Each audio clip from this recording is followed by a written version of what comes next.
Welcome to the Reparenting Daily podcast. In this podcast, we'll dive deep into reparenting, exploring tools and resources to help us through our journey. The podcast is divided into 3 sections. First is a reading.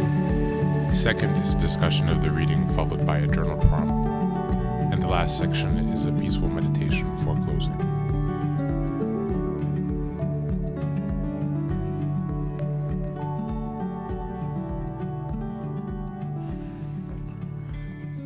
Today's reading is from the Loving Parent Guidebook from ACA's World Service Organization.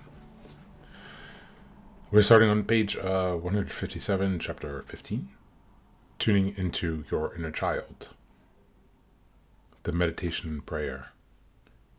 Grant me the courage to truly see my precious inner child.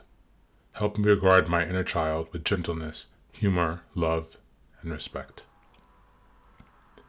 We can learn to see and hear our inner child with compassion, empathy, and love we long for as children. Mirror work, taking time to gently look into our own eyes, is one way to see and tune in our inner child in ways caregivers and parents didn't. If we are visually impaired, we can adapt the mirror work exercises by gently cradling our faces in our hands. We could also picture our inner child in our mind's eye. We can use these same exercises to connect with our inner teenager, learning to see who we truly are. Attunement is an important part of healthy childhood development and involves helping children being seen, heard, and accepted for who they are. As children, we needed to feel like we were treasured, waiting to be discovered. Not clay waiting to be molded. In dysfunctional families, parents don't reflect a child accurately. For example, if a child feels sad, a parent might deny the feeling or tell them to cheer up. If a child is disappointed, a parent might reflect the child's feeling as angry or judge them as difficult. This lack of attunement from caregivers causes us to doubt our perceptions and lose touch with our hearts. An attuned parent tunes in to and responds in healthy ways to a child's feelings, needs, behavior, both verbally and non-verbally. When this happens, the child has a sense of being known. When a child is sad, an attuned parent might say something like, "You look like you're feeling sad about something." This attunement helps the child trust the world is a safe place where they can form healthy relationships, take risks, and trust their perceptions. We can learn to attune to our inner child today in the way we needed with our caregivers to attune to us. Thank you, and that's the reading for today.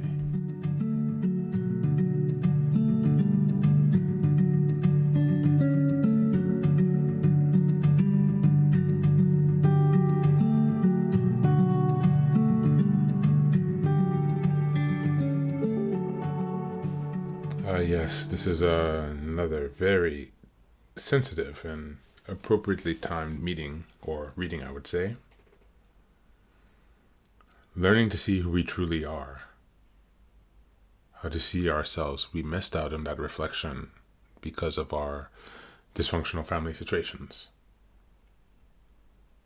And so the importance now in our journey to remothering and refathering is to learn how to see ourselves. Ironically, how can you do that without that initial feedback? There was one reading, the second to last sentence in this reading. I will read it again.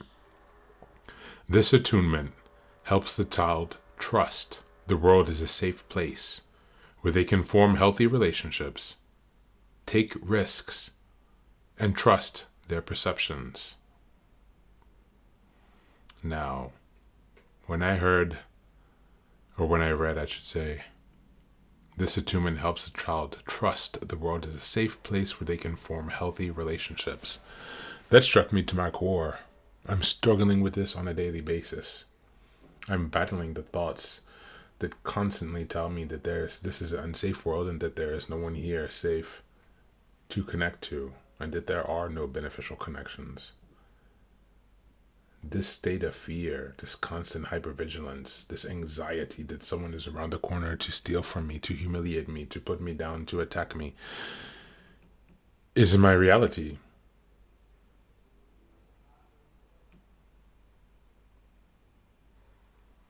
I have come into those situations. And one part in taking control of that and ownership of that is learning how to respond in more sophisticated ways. You can check out a book called Verbal Judo, for example, or Verbal Sparring. That's another book, but you can Google search this. How to combat at people with witty comments when they are bullying, learn how to actually reply and respond in these social situations, understanding power dynamics and power moves. These are all skills that we need to learn. Skills that are missing from the ACA program, which is why I've created this program to start branching out and find out which other pieces of information are missing. Because there's a lot of practical knowledge that is not included in this ACA book. Books, I should say.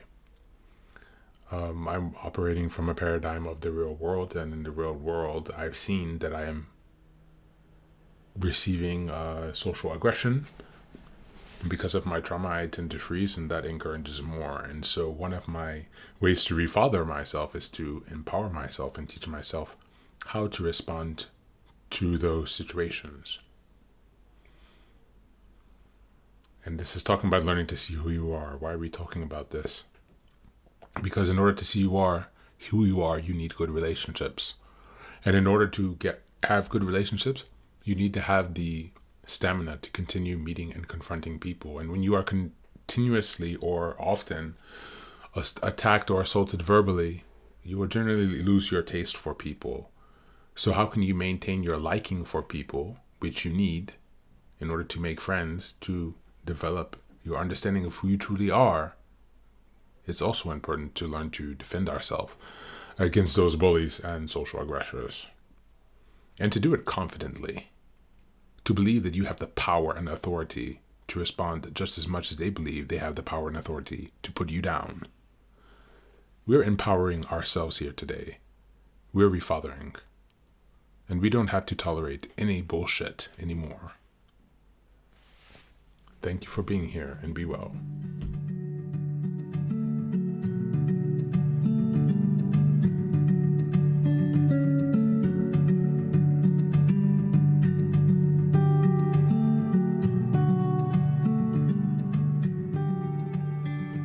And now, let us move on to the final section, the meditation.